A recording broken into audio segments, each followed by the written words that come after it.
Hace unos días, el Señor habló a mi corazón con una decisión que yo tuve que tomar. Estas decisiones rutinarias, ¿no? Que todos los días tomamos sobre qué escuchar, qué ver, qué hacer en nuestro diario vivir. Y tuve que abstenerme a dejar de hacer algo que me provocaba hacer. Finalmente, mientras que yo tomaba la decisión, que son segundos a veces, ¿no? Rápido, si escuchas lo que estás por escuchar o ver lo que estás por ver, pensé y medité en el corazón y dije, si yo hago esto, ¿cómo se va a sentir Dios? ¿Cómo se va a sentir el Señor? Con lo que ya conozco de Dios, poco o mucho, con eso tomé mi decisión.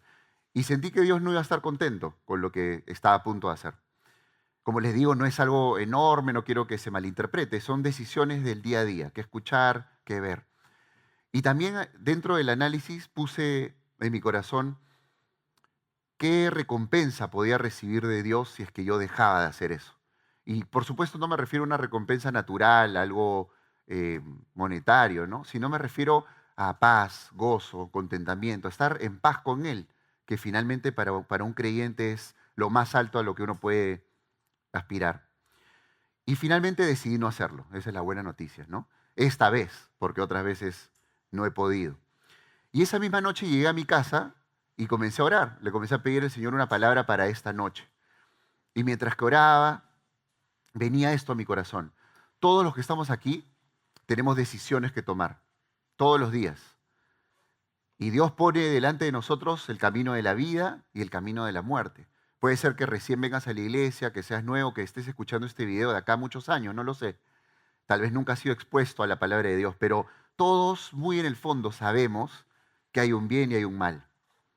Y eso está puesto delante de nosotros. Pero Dios no te va a obligar a hacer el bien. Dios está con sus manos levantadas pidiéndote todos los días que tomes el camino correcto. Pero no te va a obligar, sino que es nuestra la decisión. Y es nuestra la decisión de obedecer y de abstenernos a ciertas cosas que sabemos que están mal. Siempre la decisión va a ser nuestra. El Señor nos quiere mostrar en esta noche qué cosa significa vivir por Él y vivir para Él.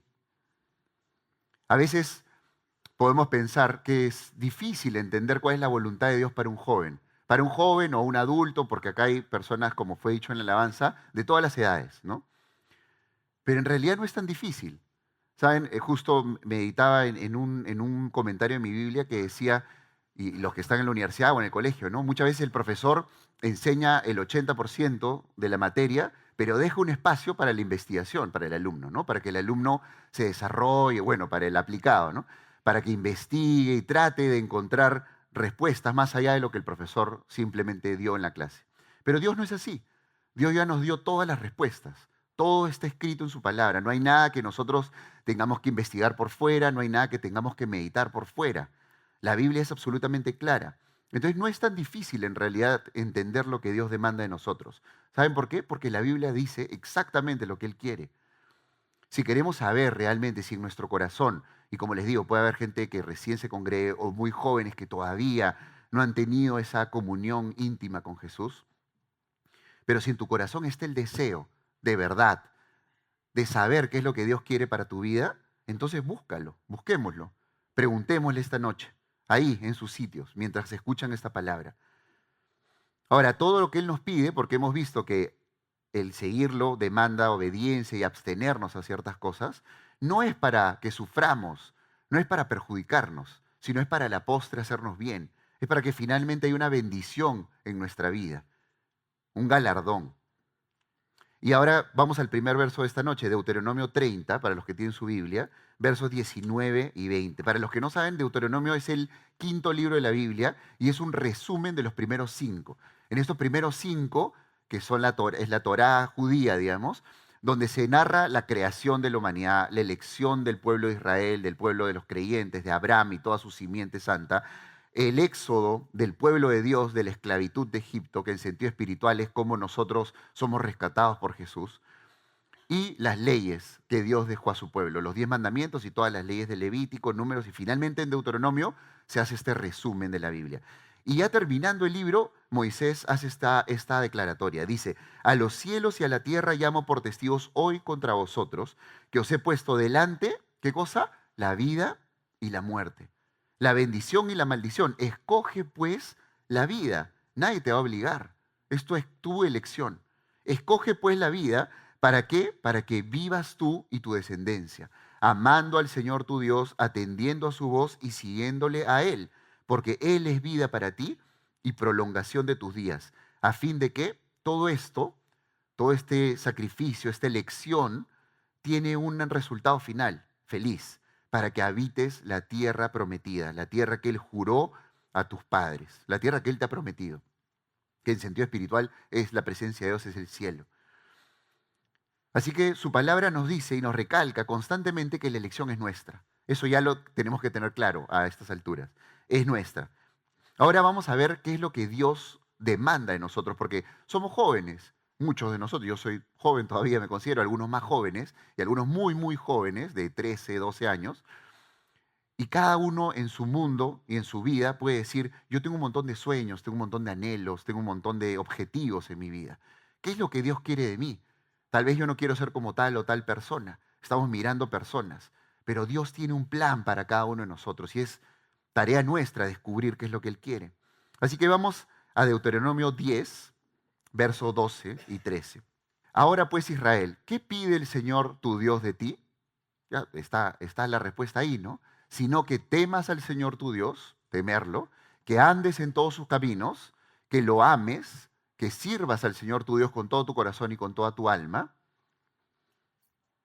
Y creo que no está el siguiente versículo, pero lo tengo acá, que guardes los mandamientos del Señor y sus estatutos para que tengas prosperidad. Es decir, vemos esta secuencia siempre en la Biblia, ¿no? Hay un sacrificio, hay cosas que hacer, pero al final hay prosperidad. No se refiere a prosperidad natural, se refiere a prosperidad espiritual. Y lo hemos visto a lo largo de estos dos versículos que hemos leído, ¿no? Pero entonces, igual, siendo joven, y yo también joven todavía, puedo seguir preguntándome, ya, pero ¿qué significa amar a Dios? ¿Qué significa servir a Dios? ¿Cómo lo sirvo? ¿Cómo lo amo? ¿Cómo guardo sus mandamientos? ¿Cómo hago todas estas cosas? ¿Cómo lo temo? ¿No? Pero el Señor es bueno. Y hay un zoom a esta demanda. Y podemos ir a Miqueas 6, verso 8, donde el Señor es más claro y lo aterriza un poco más para nosotros. Dice, oh hombre, y ahora sí, más fácil, difícil, que podamos encontrar algo más claro, ¿no? Oh hombre, Él te ha declarado lo que es bueno. Ya está. Si tenemos duda de qué es lo que Dios quiere en mi vida, bueno, Él te ha declarado lo que es bueno. ¿Y qué pide el Señor de ti? Solamente tres cosas ahora. Redujo todo eso que habíamos leído a esos tres elementos. Hacer justicia, amar misericordia y humillarte ante tu Dios. Y vamos a rápidamente desmenuzar estos tres puntos. ¿Ya? Hacer justicia. ¿Qué cosa es hacer justicia? Yo creo que cada uno ahí en su sitio sabe más o menos qué significa la justicia, ¿no es cierto? Hay una ley y la justicia es que se cumpla esa ley, que estemos dentro de ese marco legal que nos han entregado. Y que se haga justicia finalmente es que el juez determine lo que está amparado en la ley y no fuera de la ley, ¿no es cierto? Pero ¿qué significa eso para un cristiano? ¿Qué significa para nosotros como jóvenes en nuestro diario vivir? La Biblia en Efesios 6 habla de una armadura que todo hombre y mujer de Dios se debe poner a diario, ¿no? Y esa armadura tenía unas sandalias del apresto del Evangelio de la Paz, dice que eran como unas púas para trepar los cerros. Esta armadura está pensado en una armadura romana de la época que Pablo escribe, ¿no? Y esas sandalias tenían unas púas, ¿no? Y tiene su significado. Tenían un cinturón de la justicia, que era la parte que cubría la parte inferior del soldado, también tiene su significado. Pero hay una parte interesante, que es la coraza de justicia, que era ese chaleco que protegía el pecho, que finalmente protege el corazón, que es el órgano vital más importante. Sin corazón no podemos vivir, ninguno de nosotros. ¿Y qué significa esto? Nuevamente, ¿no? Se complica entonces la explicación. ¿Qué significa la justicia? Bueno, la Biblia nos enseña que Jesús vino a esta tierra y murió por cada uno de los que estamos aquí. Derramó su sangre por cada uno de los que estamos aquí. Y gracias a Él somos justificados delante del Padre. Si el Padre tuviera que vernos a nosotros como somos, jamás seríamos aprobados, digamos, para ir a la presencia de Dios. El Padre ve al Hijo en nosotros y por eso somos justificados. Entonces, ¿qué significa hacer justicia? En resumidas cuentas, creer en Jesús y seguirlo. La Biblia dice, y Jesús dijo, ¿quiénes lo aman? Los que siguen sus mandamientos, porque La Biblia también nos explica que muchos pueden decir, yo creo en Jesús, yo creo que fue un buen hombre, un profeta, una buena persona, pero creer en Él es seguir sus pisadas, seguir lo que Él nos mandó. Punto número 2, dice amar misericordia. Ya, ahora sí, ¿qué cosa es amar misericordia? ¿Qué significa eso? ¿No? Primero, ¿qué es la misericordia? La misericordia es tener un trato compasivo con alguien que no lo merece, ¿no es cierto? Es cuando alguien merece un castigo y no recibe ese castigo, no recibe el merecido por sus actos. Eso es la misericordia. Ahora, la pregunta es, ¿cómo hacemos esto? ¿Cómo amamos misericordia? La única forma de amar misericordia es recibiendo primero misericordia. Yo no sé cuántos aquí pueden acordarse de un evento en sus vidas donde saben que metieron la pata, saben que se equivocaron en grande y merecían un verdadero castigo, una verdadera consecuencia por lo que hicieron y no la recibieron. Bueno, eso es misericordia. Y yo le he recibido de mi Padre Celestial y le he recibido de cada uno de ustedes. Porque muchas veces me puedo haber equivocado, los puedo haber ofendido con algo que yo he dicho. Porque todos pecamos, todos nos equivocamos. Y no he recibido un maltrato de ustedes. Así que de ustedes también he recibido misericordia. De mi esposa ni que se diga. Y de mis hijos también. Entonces no es hasta que uno recibe misericordia que puede amar la misericordia y dar la misericordia. La pregunta del millón es, ¿quién tiene misericordia de nosotros? Nuevamente, esto que Dios demanda de nosotros, estos tres pilares que estamos viendo, nos llevan a la cruz. Jesús tiene misericordia de nosotros. ¿Qué mayor ejemplo de misericordia que después de haber sido puesto una corona de espinas? Le pusieron un traje púrpura, porque el traje púrpura era de los reyes, para burlarse de él. Lo azotaron, le escupieron, lo abofetearon, lo pusieron en una cruz y en sus últimos suspiros dijo, Padre, perdónalos porque no saben lo que hacen. ¿Qué mayor ejemplo de misericordia que ese? Él es el mayor ejemplo de misericordia. Así que nuevamente, amar misericordia, en resumidas cuentas, jóvenes, es ir a la cruz, es ir a Jesús. Finalmente, humillarte ante tu Dios. La Biblia nos habla mucho sobre humillarnos, sobre no ser soberbios. Los proverbios nos dicen, eh, antes de la caída viene la altivez y antes de la honra el abatimiento, o sea, la humillación, ¿no es cierto? Mejor es humillarte con los humildes que repartir despojos con los soberbios. Y hay muchos versos bíblicos de la humillación. Pero ¿quién es el ejemplo por excelencia de la humildad? Vamos a Filipenses 2, versos 7 y 8. Dice la Biblia, sino que se despojó a sí mismo, tomando forma de siervo, hecho semejante a los hombres, y estando en la condición de hombre, se humilló a sí mismo, haciéndose obediente hasta la muerte y muerte de cruz. Así que estas tres cosas que Dios nos demanda, ¿no? De lo primero que vimos, temer a Dios, amar a Dios, servirlo y todas esas cosas más complejas, lo aterriza el Señor a 3 puntos. Hacer justicia, amar misericordia y humillarte ante tu Dios. Pero esos 3 puntos nos llevan a Jesucristo. No nos llevan a ningún otro lado, no nos llevan a ninguna otra parte compleja. Nos llevan a seguirlo a Él, a buscarlo a Él, a aprender de Él. Pero también hay una verdad sobre esto, y es cómo partía este compartir. Seguirlo a Él y escoger el camino de vida implica abstenernos de muchas cosas. Y por eso es el título de esta palabra. Jesús dijo, por ejemplo, todo aquel que quiere salvar su vida, la perderá. ¿Conocen ese versículo? Y todo el que pierda su vida por causa de mí, la hallará. Eso lo dijo Jesús. ¿Qué significa perder tu vida? Perder tus prioridades, abstenerte a muchas cosas, muchos sueños, muchos anhelos que puedas tener. También Jesús dijo en Lucas 14, versos 26 y 27, si alguno viene a mí y no aborrece a su padre y madre y mujer e hijos y hermanos y hermanas y aún también su propia vida, no puede ser mi discípulo. Y el que no lleva su cruz y viene en pos de mí, no puede ser mi discípulo. Esto nos habla de abstenernos de cosas, ¿no? La Biblia, y lo quiero aclarar, no quiere decir que odies a tu padre, a tu madre, a tu hermano, a tu hermana. Lo que quiere decir es que Él tiene que estar por encima. Él tiene que estar encima, siempre. Él debe ser tu prioridad. Está clarísimo entonces que Jesús nos demanda abstenernos de ciertas cosas para tener una vida con Él. Pablo escribía en 1 Tesalonicenses, capítulo 5, verso 22, absteneos de toda especie de mal. Ahora jóvenes y los más jovencitos, y bueno, todos en realidad, los que tengamos mucho tiempo o poco, para todos es la palabra de Dios. ¿Cómo podemos conocer lo que está mal? La única forma de conocer lo que está mal es acercándonos a Jesús, acercándonos a la luz, esa luz que nos va a hacer ver todo lo que es impuro delante de nosotros o en nosotros, toda la suciedad que tenemos. La única forma de conocer lo que está mal es leyendo su palabra, sabiendo lo que le agrada y lo que no le agrada. Si no, ¿cómo distinguimos lo bueno y lo malo?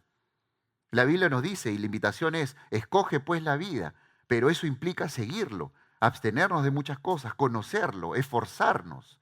Estar acá es una bendición estar acá, pero escuchar, podemos estar acá y no estar acá.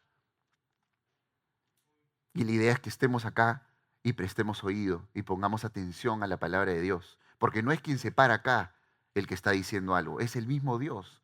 Es la palabra que viene directamente de su trono para cada uno de nosotros. Pablo decía, absteneos de toda especie de mal. Luego Pablo escribía en Romanos 12, si me acompañan, versículos 1 y 2. Dice, así que hermanos, os ruego por las misericordias de Dios que presentéis vuestros cuerpos en sacrificio vivo, santo, agradable a Dios, que es vuestro culto racional. Y quiero que nos detengamos un segundo en cómo Pablo lo dice, ¿no? Así que hermanos, os ruego, ¿no? Una persona que ya había pasado por mucho, que conocía a Jesucristo, que había vivido con él, que había caminado con él, que había sufrido por él, que había padecido por él, con experiencia, nos dice a todos nosotros, porque este mensaje es para toda la iglesia de Dios en el mundo entero y en todas las generaciones. Os ruego, como diciendo, te ruego que hagas lo que te estoy diciendo. Yo sé que este es el camino correcto. Haz lo que te digo. Os ruego por la misericordia de Dios que presenten sus cuerpos en sacrificio vivo. Y cuando yo leo esto, me imagino, ¿qué se imaginan ustedes? Yo me imagino cuando los cristianos morían en la hoguera, quemados, ¿no? Cuando morían crucificados, cuando morían en la cárcel o en alguna isla, exiliados, maltratados, o en la Santa Inquisición, hace no mucho, 500 años, relativamente poco, 600 años, en la hoguera, muertos. Ahí me imagino, eso me imagino como un sacrificio vivo. Tal vez el Señor no nos pida eso en este tiempo. Tal vez sí, no lo sabemos, qué pasará en unos años. Pero por hoy tal vez no te pide exactamente eso, algo físico, pero sí te pide tu corazón. Pide que tú le entregues tu vida, le entregues tu corazón. Que tu vida sea un sacrificio vivo significa que tú le entregues tu ser completo, tus sueños, tus anhelos, tu entretenimiento, tus lujos si es que los tienes, todo tu ser a Él, lo pongas a sus pies, tus decisiones las pongas a sus pies. El versículo 2 de Romanos 12 que leíamos dice, no os conforméis a este siglo. Jóvenes, no nos conformemos a lo que vemos en redes sociales. Esto se ha dicho innumerables veces. Hace, no sé cuándo se crearon las redes sociales, pero hace 10 años en la iglesia se viene predicando lo mismo. No tenemos que seguir lo que hace el mundo. No tiene que ser la alternativa. No tiene que ser nuestra esperanza de alegría, de entretenimiento, de regocijo. No, no nos conformemos a este siglo, sino dice, perdón, transformaos por medio de la renovación de vuestro entendimiento, que tu mente se transforme, que tus gustos se transformen. Se puede. ¿Sabían eso? Sí se puede. Se puede. Tus gustos se pueden transformar. Me podría pasar mucho tiempo contándoles todas las cosas que han ido cambiando en mi vida. No por mí, sino por Él. Y no de forma voluntaria, no de forma impuesta, sino porque Él va cambiando tu corazón. Él va haciendo que tu corazón cambie y que seas más parecido a Él. Y dice, finalmente, y vamos a ver esta misma secuencia en todas las escrituras, ¿para qué todo este sacrificio vivo, todo este esfuerzo, tiene un resultado final? Para que comprobéis cuál sea la buena voluntad de Dios, agradable y perfecta en tu vida. Es decir, Dios no nos pide sacrificar cosas, dejar cosas, humillarnos, hacer todo lo que hemos leído para dejarnos a la deriva después, sino para que puedas comprobar su buena voluntad agradable y perfecta en tu vida. Es decir, para que te vaya bien. Y que te vaya bien no es probablemente lo que tú pienses hoy de lo que es que te vaya bien. Hay muchas cosas que no han salido en mi vida como yo las planeé, pero todo lo que ha pasado en mi vida ha sido perfecto gracias a Él. Hoy día lo puedo decir así, con confianza, ya habiendo vivido ciertas cosas y sé que me faltan muchos años de aprendizaje, me faltan muchas cosas que aprender con Él. Pero les puedo decir, esto sí, de estos últimos 15 años, que hay muchas cosas que no salieron como yo quise y me alegro de cada una de ellas. porque Él sabe hacer lo perfecto para nuestras vidas. Como estamos leyendo, el sacrificar cosas por Él, aún tus sueños, tus anhelos, tus entretenimientos, tus lujos, tu comodidad, etcétera, todo eso nos va a llevar a comprobar su buena voluntad para tu vida. Pruébalo, prueba al Señor, rétalo. Haz caso en algo que te esté pidiendo en este tiempo, algo que Él te esté demandando. Pruébalo. Y mira si es que no, los que ya tenemos un tiempo y te decimos esto, no tenemos la razón. Ahora quiero también para los nuevos y los que puedan escuchar en algún momento esta palabra, que no se angustien con lo que tengan que dejar o con las cosas que tengan que hacer por Dios. Dios sabe qué nos pide a cada uno de nosotros. Todos los caminares acá, todos los testimonios son distintos. Nadie puede contar exactamente lo mismo, la misma historia. Todos somos distintos. Y Dios sabe qué pedir. Y algo te está pidiendo en este momento, en esta hora, en tu corazón. Si estás dispuesto a escuchar su voz, Él te va a pedir algo hoy. Y es nuestra decisión hacer lo que Él nos pide o no hacerlo. Por si queda alguna duda, porque podemos decir, bueno, Pablo era así, ¿no? Súper radical, ¿no? Tal vez, bueno, Pablo piensa así. Vamos a ver otro apóstol. El otro gran apóstol de la Biblia, ¿cuál es? Pedro. Primera de Pedro 2:11, si me acompañan. Escribía exactamente lo mismo que Pablo, inspirado por el mismo Espíritu, por el Espíritu de Dios. Dice, amados, yo os ruego como extranjeros y peregrinos que os abstengáis de los deseos carnales que batallan contra el alma. Lo mismo, absténganse de esas cosas. Tú tienes que tomar una decisión. Si decides el camino de vida que es Jesús, entonces te tienes que abstener. Ese es el flujo que hemos ido leyendo. En nuestro día a día batallamos contra estas decisiones. Batallamos contra nuestros propios deseos, contra nuestra propia experiencia, con nuestro contexto cultural, familiar. Tal vez nuestros padres nos inculcaron algo y eso es lo que conocemos. Y está bien hasta cierto punto. Pero ¿qué es lo que Dios quiere de tu vida? Pregúntate eso. ¿Qué quieres tú, Señor? Ya está clarísimo que la demanda es acercarnos a su Hijo. Eso está clarísimo. Pero luego cada uno de nosotros tiene una historia diferente. ¿Qué es lo que tú quieres para mí, Señor? ¿Qué quieres que yo deje hoy, esta noche? ¿A qué me tengo que abstener? No nos conformemos a este siglo, amados jóvenes, como hemos leído, como Pablo nos decía.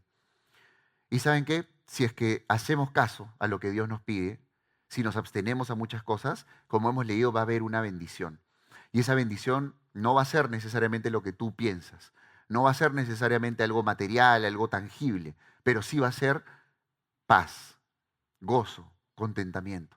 Que tal vez ahora como muy jóvenes no valoren tanto esas tres cosas, pero yo creo que los que somos un poco mayores valoramos muchísimo la paz, el gozo y el contentamiento, sobre todo, cuando las cosas a veces no salen como uno quiere. Paz, tú guardarás en completa paz aquel cuyo pensamiento en ti persevera porque en ti ha confiado. Él es el príncipe de paz.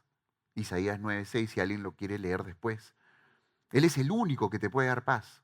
Y Él te asegura que te va a dar paz además. No te lo pone en juego. Gozo. El salmista decía, en tu presencia, ¿qué cosa hay? Plenitud de gozo. Delicias a tu diestra para siempre. Salmo 16, si alguien lo quiere leer. Contentamiento. Pablo le escribía a Timoteo en 1 Timoteo 6. Gran ganancia es la piedad acompañada de contentamiento. Si tienes sustento y abrigo, con eso conténtate. Esas tres cosas, jóvenes, guárdenselas en el corazón, porque las van a necesitar cuando vayan creciendo. No nos conformemos a este siglo. No seamos como el mundo, no veamos una alternativa al mundo, a nuestras amistades en la universidad, en el colegio o inclusive familia. No lo consideremos como una alternativa. Creámosle a Jesús. Su palabra está llena de promesas para nosotros. No temas, yo estoy contigo. Yo soy tu Dios, que te esfuerzo. Te tengo esculpida en mi mano, con amor eterno te he amado. Ninguna arma forjada contra ti prosperará. Y podemos memorizarnos un montón de versos y saber que todo lo que Dios nos promete es bueno para nuestras vidas. Es grande. El mundo nos enseña todo lo contrario a lo que Dios nos enseña. Nos enseña a vivir la vida, ¿no es cierto? A aprovechar el tiempo, aprovechar nuestra juventud, disfrutar de la vida. Y muchos de nosotros venimos del mundo. Y aún lamentablemente queda ese rezago. Al menos yo lo digo por mí mismo. Y esta noche Jesús quiere que nos abstengamos también a eso, a todo lo que hemos aprendido, a todo lo que hemos capturado del mundo y ese rezago que queda en el mundo. Que vengamos hoy día a la cruz y nos podamos rendir a Él nuevamente. Y si eres joven, muy joven, como los que veo por ahí, o has crecido en la iglesia y no, tal vez no has experimentado muchas cosas fuera de la iglesia, yo te tengo que decir algo, que tú también eres pecador. Es tu naturaleza. Pablo escribía y decía, lo que no quiero hacer, eso hago.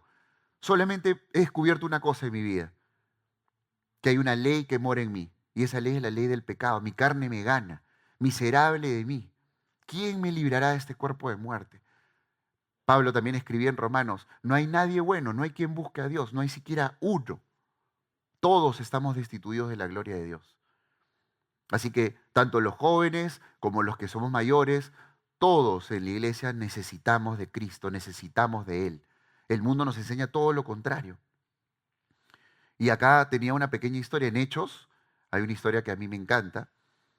Pablo estaba en Atenas, para los que conocen un poco de la historia de Grecia o la historia bíblica, saben que era la cuna de la cultura, ¿no es cierto?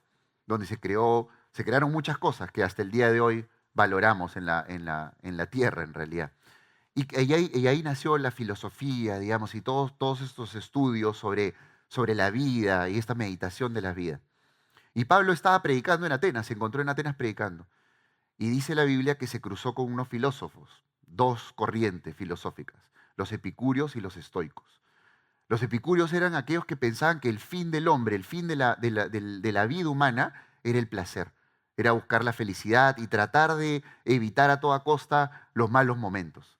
Totalmente contrario a todo lo que hemos leído hoy día, ¿no es cierto? Absolutamente contrario a la doctrina cristiana, a la doctrina bíblica. Y los estoicos eran como un opuesto, ellos creían que uno debía ser totalmente indiferente a las cosas que puedan pasarte. Es decir, si tenías una pérdida o una cosa muy buena en tu vida, indiferente, como controlar tu espíritu de tal forma que tú seas indiferente a las cosas de la vida. Y eso también es contrario a la Biblia, porque hemos leído que en su presencia hay plenitud de gozo, existe el gozo, existe la paz, existe la alegría, pero en Él, en Jesús, no fuera de Él. Así que ambas doctrinas estaban erradas y lo retan a Pablo. Le dicen, oye, este palabrero, ¿qué está hablando? Está hablando de un nuevo Dios. A ver, hay que invitarlo al Areópago. Y lo invitan a un anfiteatro donde se debatían las ideas filosóficas y la cultura, la élite cultural de la tierra. Es decir, como que te inviten a una conferencia en las mejores universidades del mundo hoy en día. O en Suiza, en la Unión Europea, en la ONU, donde queramos hacer el símil hoy. Y ahí Pablo, como era Pablo, ¿no? Se planta y comienza a predicar. Y se hace una prédica espectacular, se lo recomiendo que la lean Hechos 17. Pero ¿saben qué es lo triste de la historia? Que dice la Biblia que cuando él termina de hablar, la mayoría se rió de Pablo y se paró y se fue.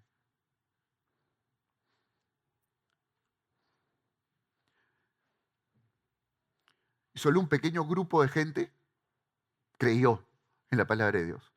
Y vino de Pablo después y me imagino la escena, ¿no? Pablo dijo, ¿qué fue de toda la gente que estaba acá? Todos habían ido.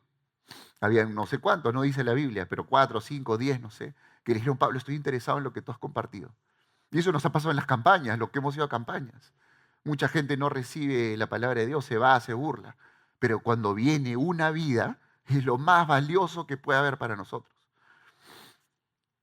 Pidámosle al Señor no ser epicúreos en esta noche, dados al placer, dados a nuestros gustos, a nuestro entretenimiento.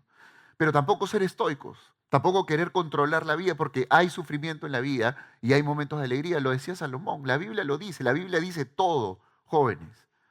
Hay momentos de reír, hay momentos de sufrir, hay momentos de abrazar y hay momentos de abstenerse de abrazar, momentos de amor y de guerra. Hay momentos para todo en la vida. Tampoco podemos ser estoicos, sino ser cristianos verdaderos. Eso es lo que hay que pedirle esta noche al Señor. Ser hijos de Dios verdaderos. Ser seguidores de Cristo, discípulos de Jesús. Un discípulo es aquel que sigue las pisadas de aquel que sigue, no que vive su vida a su manera. Bienaventurados por pasar las aflicciones que Él pasó, contentos en las pruebas y tribulaciones, poniendo la mirada en Él para alcanzar la meta, extendiéndonos hacia la meta, estirándonos hacia esa meta para recibir la corona final de nuestros días en esta tierra. Primera Corintios 9, Pablo escribía en el verso 25 al 27, todo aquel que lucha, de todo se abstiene. Pablo refiriéndose a estos soldados que luchaban en el Coliseo, ¿no? De todo se abstiene, se abstiene. Ellos, a la verdad, para recibir una corona, ¿qué? Corruptible, es decir, una medalla de oro. Pensemos en un deportista, que no está mal ser deportista, por supuesto. Se abstiene en la alimentación, se abstiene en las salidas nocturnas, se abstiene en muchas cosas que los jóvenes contemporáneos a él seguramente hacen. ¿Para qué lo hacen? Para ganar una competencia, para ganar el oro en unas olimpiadas o un mundial de fútbol o lo que fuera, la disciplina que se desenvuelve esa persona. Pero nosotros, decía Pablo, una incorruptible, una corona que no va a perecer, una corona que no es de este mundo. Así que yo de esta manera corro, decía Pablo, no como a la aventura, no corro por cualquier lugar, sino corro en el camino correcto. De esta manera peleo, no como quien golpea el aire, o sea, no gasto mi energía pegándole al aire, sino que le doy al objetivo, sino que golpeo mi cuerpo y lo pongo en servidumbre, decía Pablo. El Señor mismo, Jesús, en Apocalipsis 2:10, en la parte B, ¿qué cosa nos dice? Sé fiel hasta la muerte y yo te daré la corona de la vida. Es la última parte del versículo que está ahí. Sé fiel hasta la muerte y yo te daré la corona de la vida. Esa es nuestra herencia. Esa es nuestra tierra prometida. Nada de esta tierra nos vamos a llevar el día que muramos. A veces somos muy jóvenes y no lo entendemos, incluyéndome. A veces no entendemos eso, pero nada nos lo vamos a llevar. El Señor viene pronto, amados jóvenes. No sé cuántos lo tengan tan presente y tan interiorizado, pero Él viene pronto. El Señor viene pronto, abstengámonos de todo lo malo y obtengamos nuestra corona, que nadie nos quite nuestro puesto en la carrera. Apocalipsis 3:11, este es el último verso de esta noche. He aquí, yo vengo pronto, invito a los músicos que pasen, por favor. He aquí, yo vengo, ¿cuándo? Pronto, dice el Señor. Y esto no es una advertencia, esto no es para que nadie se asuste. Esto es una realidad, una verdad bíblica. Él viene pronto. ¿Cuándo es pronto para Él? Él es Dios. No sabemos cuándo. Mañana, 100 años, un año, no lo sabemos. Él es Dios y Él es soberano y Él sabrá cuándo va a venir. Pero de que va a venir, va a venir.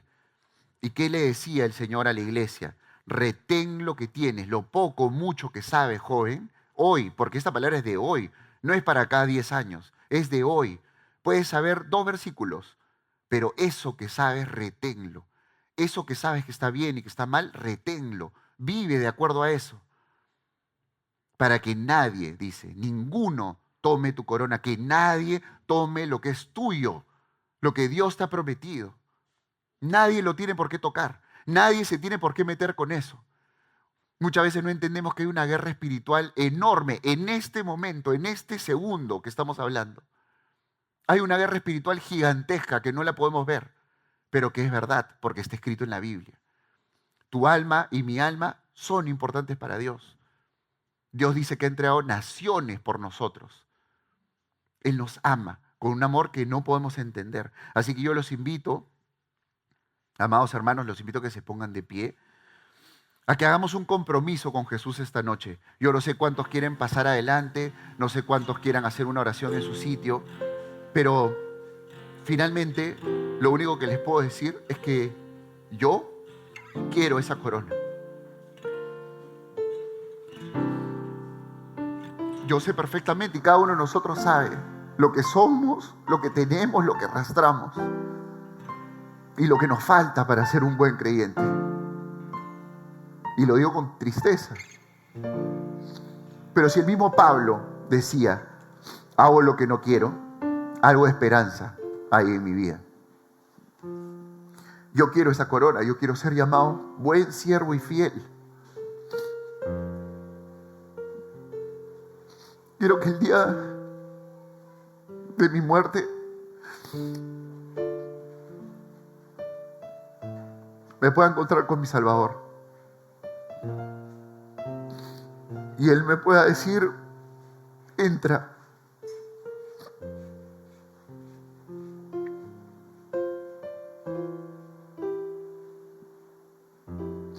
Y como buen creyente, anhelo eso para toda la humanidad, no solo para mí. Así que yo los invito, amados jóvenes, a que hagamos un compromiso. Cada uno sabe cómo está con Dios. A Dios no lo podemos engañar. Cada uno sabe lo que no se ha estado absteniendo en todo este tiempo. Cada uno sabe a qué le hemos dado carta libre en nuestras vidas, justificándonos porque eso es lo que aprendimos, porque eso es lo que nos gusta, porque así somos. Pero eso no es verdad. Jesús nos puede dar la fuerza para salir, nos puede dar el poder para hacer su voluntad, para presentarnos como un sacrificio vivo. Así que yo los invito a hacer un compromiso esta noche. Que Dios los bendiga.